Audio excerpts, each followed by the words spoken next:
Bonjour, aujourd'hui on va s'attaquer à un sujet vraiment fascinant.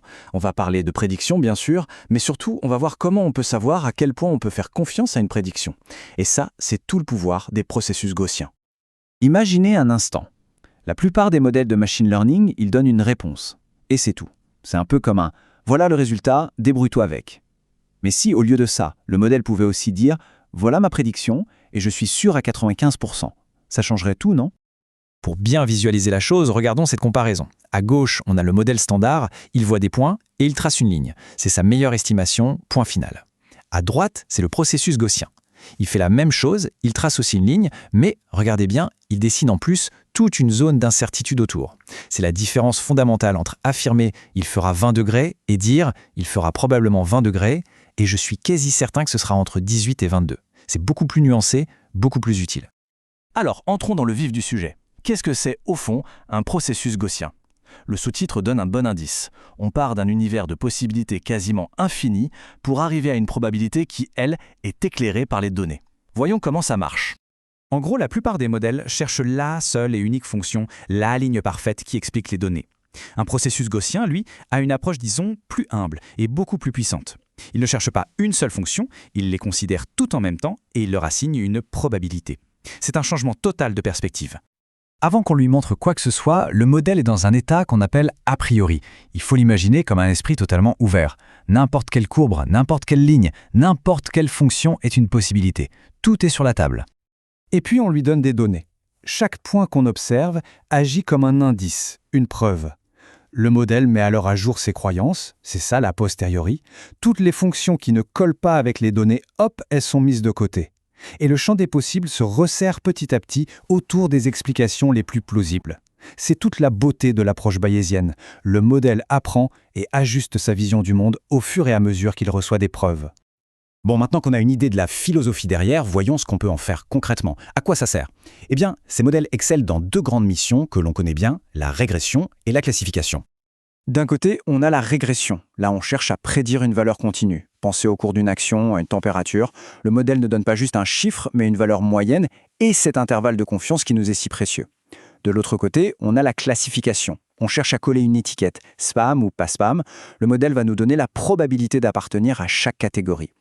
Mais attendez une minute. Comment le modèle sait-il quel genre de fonction il doit chercher ? Une ligne droite, une courbe lisse, quelque chose de périodique qui se répète ? C'est là qu'intervient l'ingrédient secret, ce qui fait vraiment toute la magie et la flexibilité des processus gaussiens, les noyaux. Un noyau, qu'on appelle aussi fonction de covariance, c'est tout simplement une règle qu'on donne au modèle. C'est une façon de lui dire comment les points de données sont liés entre eux. En fait, c'est comme si on lui donnait des instructions, des a priori sur le monde.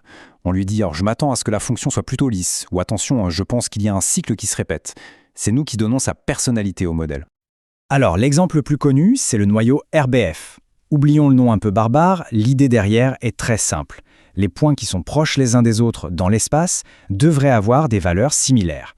Et le résultat, ce sont des fonctions très douces, très fluides, comme on le voit ici. C'est un super point de départ pour modéliser plein de phénomènes naturels. Et pour bien voir le contraste, regardons un autre noyau, le X-sin square. Lui, il est conçu pour trouver des motifs qui se répètent, de la périodicité. Si on analyse des données saisonnières, comme des températures sur plusieurs années ou le trafic sur un site web chaque semaine, c'est le noyau parfait. On voit bien que le choix du noyau, c'est crucial. Ça change complètement le comportement du modèle. Ok, tout ça a l'air extrêmement puissant et ça l'est. Mais attention, ce n'est pas une solution magique qui résout tous les problèmes. Comme n'importe quel outil, il y a des situations où c'est génial et d'autres où c'est moins adapté. Faisons un petit retour à la réalité pour savoir quand vraiment les utiliser. Alors le premier avantage qu'on l'a martelé, c'est cette fameuse incertitude. C'est le point fort numéro 1. Ensuite, ils sont incroyablement polyvalents. Grâce au noyau, on peut vraiment les adapter sur mesure à notre problème. Et enfin, ils sont excellents pour interpoler, c'est-à-dire pour faire des prédictions entre des points de données que l'on connaît déjà. Mais il y a un revers à la médaille. Le principal inconvénient, c'est le coût en calcul. Ça peut devenir très lourd, très vite, si on a beaucoup de données. Ils sont aussi moins à l'aise quand on a énormément de caractéristiques, ce qu'on appelle la malédiction de la dimensionnalité. Et enfin, il faut savoir que pour chaque nouvelle prédiction, le modèle doit prendre en compte toutes les données d'entraînement, ce qui contribue à la lourdeur des calculs. Cette citation de la documentation de scikit-learn, qui est une vraie référence, résume parfaitement l'intérêt pratique de la chose. L'incertitude, ce n'est pas juste un concept théorique. C'est une information qui nous guide, Si l'intervalle de confiance est énorme à un certain endroit, ça veut dire quoi? Ça veut dire que le modèle nous crie « Je ne suis pas sûr ici, j'ai besoin de plus de données ». C'est un véritable guide pour l'action. Finalement, la question qu'il faut se poser est là. Dans un monde inondé de données, savoir ce que l'on ne sait pas est souvent aussi précieux que de savoir. Pour prendre des décisions éclairées, que ce soit en médecine, en finance ou en ingénierie, connaître le degré de confiance de nos prédictions, ce n'est pas juste un bonus, c'est une nécessité.